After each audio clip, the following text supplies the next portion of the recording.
Identify the name of the seller, identify the name of the buyer, the subject matter of the sale, if it is a parcel of land or a condominium unit, the amount of the sale, the amount of the taxes paid relative to the capital gains and the documentary stamp tax, and also they will encode the data.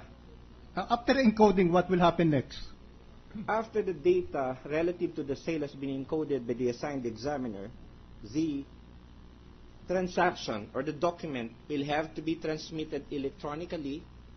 How is this done? The transmission how is this done? May I just intervene to clarify one thing?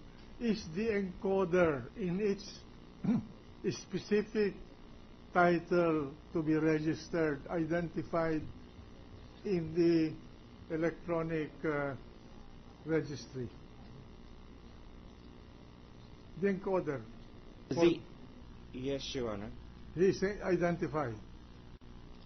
Yes, Your Honor. In the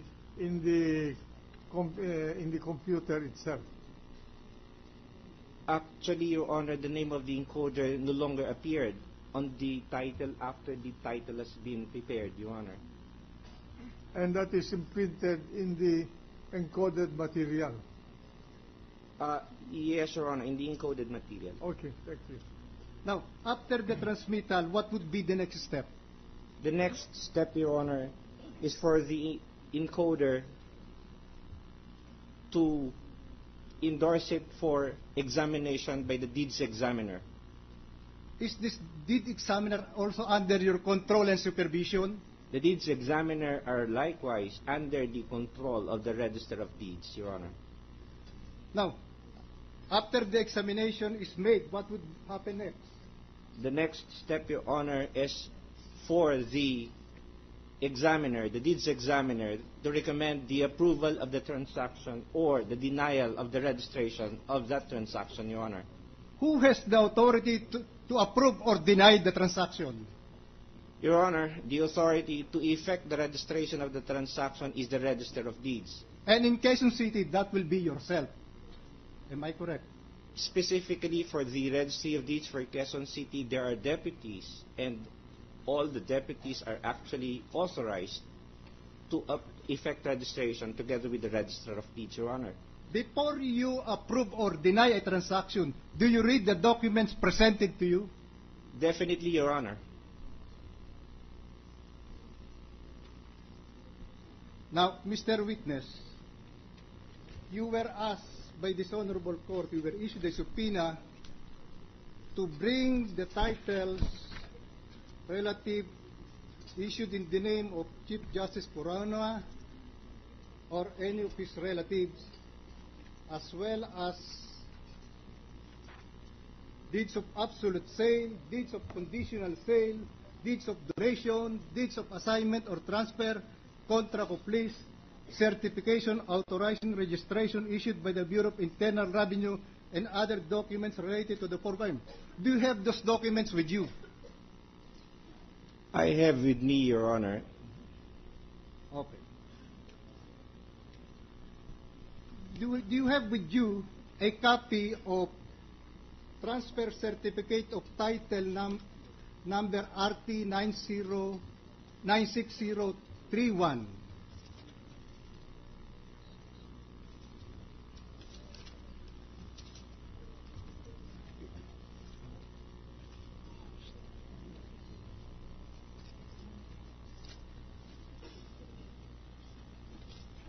Yes, Your Honor, I have with me the original copy of Transfer Certificate of Title Number RT-96031, open, close paren, 270444, Your Honor.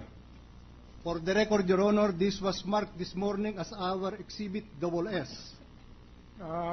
Just for clarification, is that the registered document, or is that the title issued after the registration. Yes, Your Honor. This is the title issued After the registration after of the the registration. transaction, Yes, Your Honor. in lieu of the TCT of the owner who sold the property. Yes, Your Honor. Okay.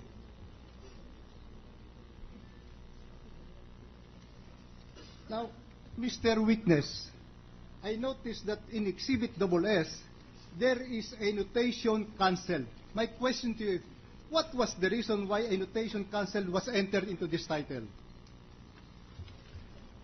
Your Honor, on the fourth page of Transfer Certificate of Title Number RT-96031, open close parentheses, 270444, there is a specific entry.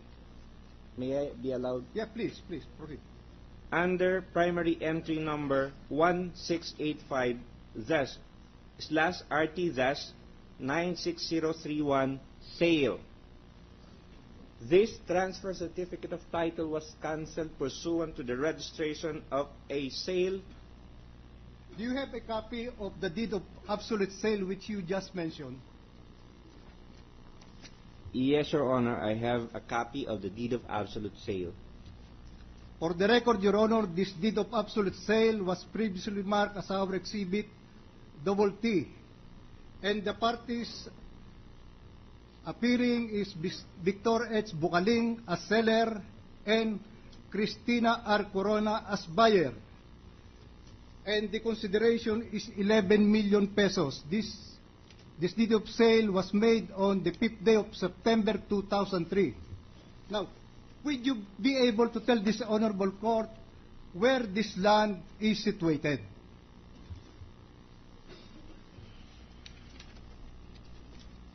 We will object to the question, Your Honor. The witness has What not is the been ground of- qualified. Based on the record, Not qualified. if you can. What is No, the but ground if the of... question is based on the record, we'll have no objection. But Yes. apparently, Your Honor, the question tends to elicit an answer from his own knowledge.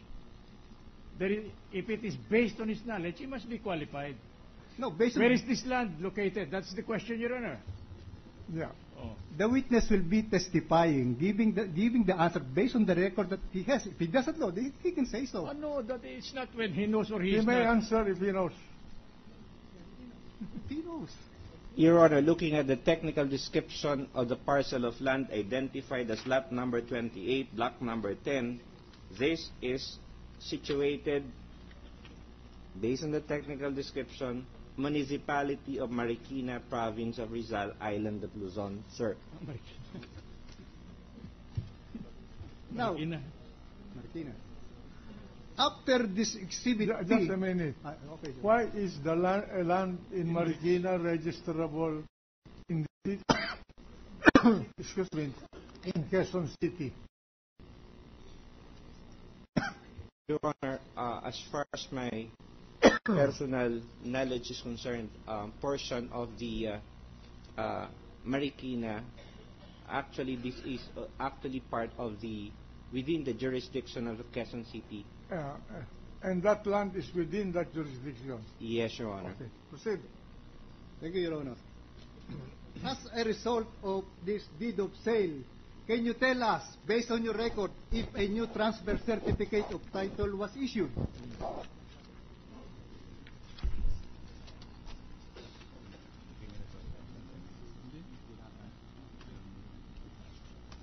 Your Honor, based on the annotation at the back of the deed of absolute sale executed by Victor H. Bukaling, married to Maria Filipina A. Bukaling as seller, and Cristina R. Corona, married to Renato Corona, the transfer certificate of title number N-25490 was issued.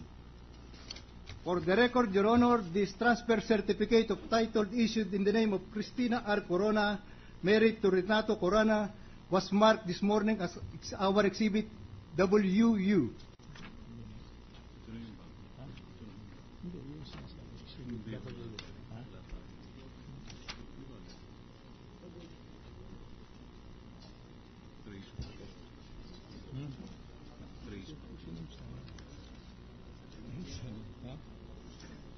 Sino man ito sa marking?